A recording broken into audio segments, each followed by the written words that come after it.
Yo, big up people, listen, welcome to another video on the channel. I just want to talk about Marcus Rashford because I've been pretty vocal on it, especially on Twitter. So I was like, you know what? Let me just go on YouTube and just voice my opinion on there because I've had a lot to say about him. I really don't rate him. If anyone knows me, I've not been rating this guy for about 2 years now. Yeah, 2 years. But let me just talk about Rashford's game. Obviously, when he broke into the scene under Van Gaal, he was a quick, direct player, right? You can give him the benefit of the doubt. He's not had the coaching because he went from Van Gaal to Mourinho and to Ole, who was just a waste. And then now we've got Ralph. Now under Van Gaal, that was probably the best Rashford we saw. It's the best Rashford because he was more direct. He was quick. He actually tracked back. He was actually tracking back. And yeah, I just think with Rashford that his game has regressed so much. And when you look at his talent as a player, even under Van Gaal, it was never that high. Like, he's not an intelligent player because he's never had the IQ from in the start anyway. He's never had that IQ because if you look at a player like Sancho, for example, look at Foden, Jude Bellingham, all them top players. They've always had the IQ since young, and if you don't have the IQ, it's really hard to coach that because you either have it or you don't. And a lot of people make this comparison with Rashford and Sterling. But the thing is with Sterling, back in the day, he was a big player, like 19 years old at Liverpool. People forget, Man City, they bought this guy for 50 mil.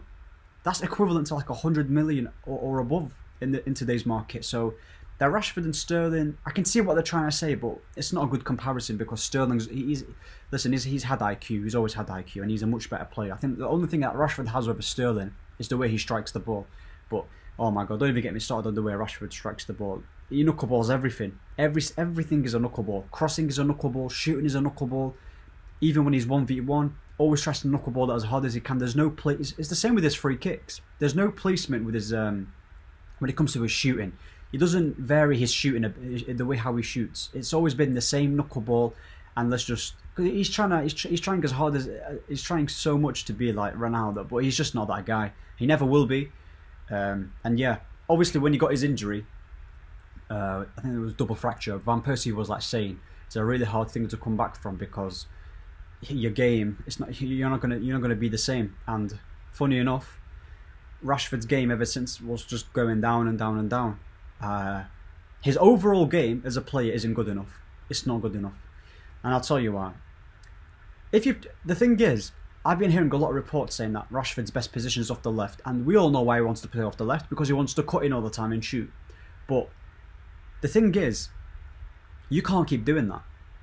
It's becoming too repetitive now. You need to relax because everyone's going to be able to read you. He's not had that. Listen, he's still a quick player. But if you look at the way Rashford is now under Van Gaal in terms of pace, in terms of how quick he was way quicker back then. He's still fairly quick, but you can tell he's lost that 2 yards of pace. And once he loses that pace, Rashford, there's no coming back from it because, like we already know that he's not got the IQ to change up his game. He's not a good number 9. Even Mourinho said it. He won't guarantee you. He's not going to be a striker for Man United and score you 30 goals because he simply doesn't have the fundamentals to play up front. He can't link up with the players, and once a defender gets stuck in, he's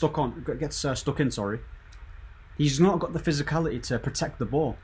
He just doesn't have it, and he's very one-footed as well. Like I don't think I've ever seen this guy shoot with his left. I don't remember.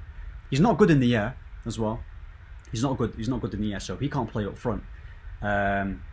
The only reason why people say, oh, play him up front or do this or do that is because it's quick. And even if he does make them runs in behind, he's always offside anyway. So he doesn't even know what he's always offside. So that doesn't work. This is my stance on it. For about 2 years when I wanted this guy gone, sell this guy or just let him sit on the bench.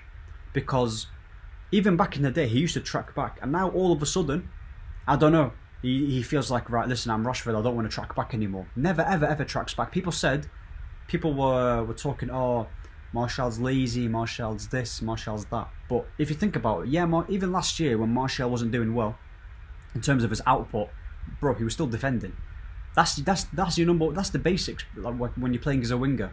Just, if you can't offer us anything going forward, at least track back. That's why Ralph is favouring. What's his name, Elanga. Even though Elanga might not be the most technical, like he might not be the best technical player, right? And he's not.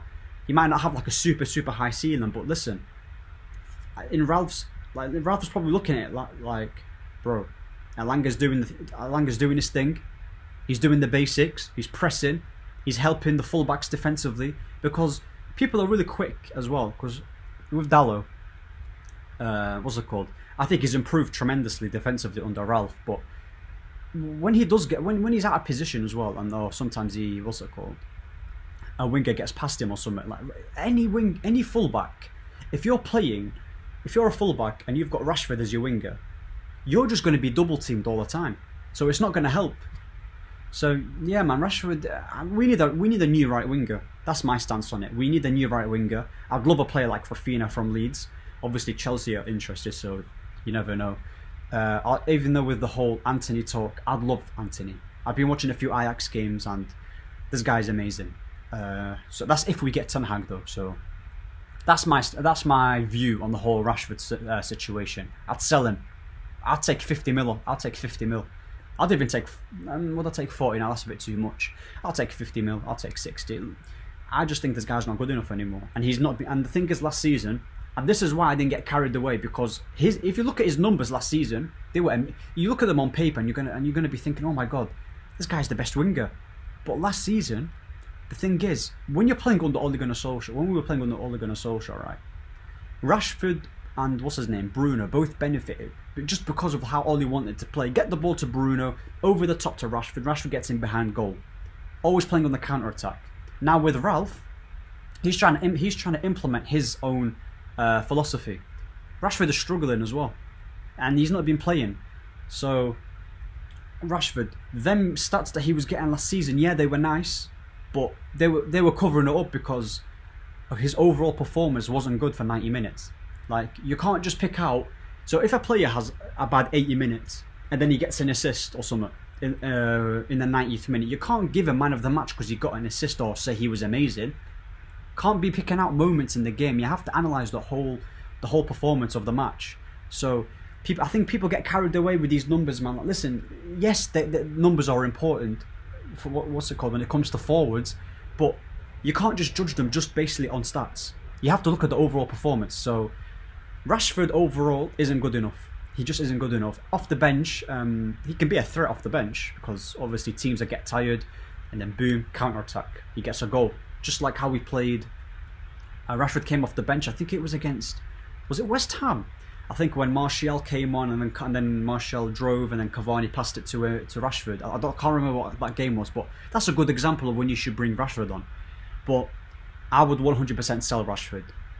Tell me what you guys think about this whole Rashford situation. I just don't think he's that good of a player anymore. His ceiling wasn't high. He's not got a high ceiling as a player. And yeah, a right winger is needed at this club. Anthony, Raphinha, bro, get me Neto as well. I'll take Neto from Wolves any day. But yeah, big up everyone, and yeah, hope you're doing well.